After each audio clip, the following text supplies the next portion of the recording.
Iranian military commanders are considering a preemptive strike on a joint US-UK base on the Chagos Island located in the Indian Ocean, in an apparent attempt to deter President Donald Trump from launching a military attack on Iran. A report by The Telegraph first said, like any Iranian military threat, the art is to determine what is bluster and what is real. Behnam Bentaleblu, an Iran expert and senior fellow at the Foundation for Defense of Democracies, told Fox News Digital when asked about the strategy behind the alleged threats against the U.S. base. Deception is a propaganda tool used to bolster deterrence and prevent a conventionally weak regime from having to fight, he added. By threatening everywhere, the regime hopes to have to fight nowhere, meaning its revolutionary foreign policy gets to remain uncontested.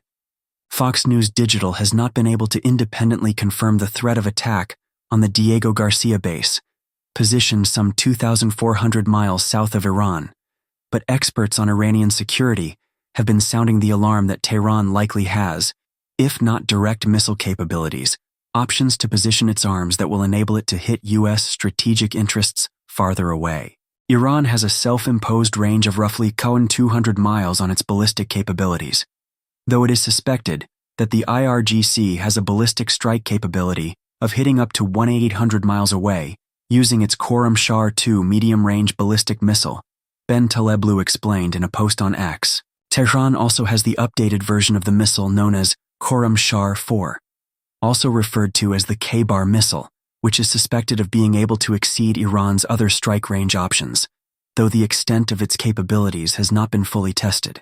But even if it is incapable of hitting a U.S. target some 2,400 miles from its most southern border, Iran has proven it is crafty when it comes to expanding its strike range, including through the use of merchant ships and oil tankers converted to warships to expand its long-range strike capabilities. In addition, Iran could again turn to its close ties to terrorist networks to transfer missile capabilities to war-torn areas like Yemen, which could enable it to strike further south into the Indian Ocean by some 800 miles. While all these options would make Iran's launch platforms, especially at sea, easy targets for a counterstrike, they mean that Tehran does have options to strike further afield than expected, Bentaleblu said. But it remains unclear at what level the U.S. would respond to a direct attack on its military, which could prove catastrophic for Tehran given its revealed defense capabilities when faced with strikes from Israel. Iran on Monday also filed a letter of complaint with the United Nations Security Council over Trump's reckless and belligerent threats and described them as a flagrant violation of international law.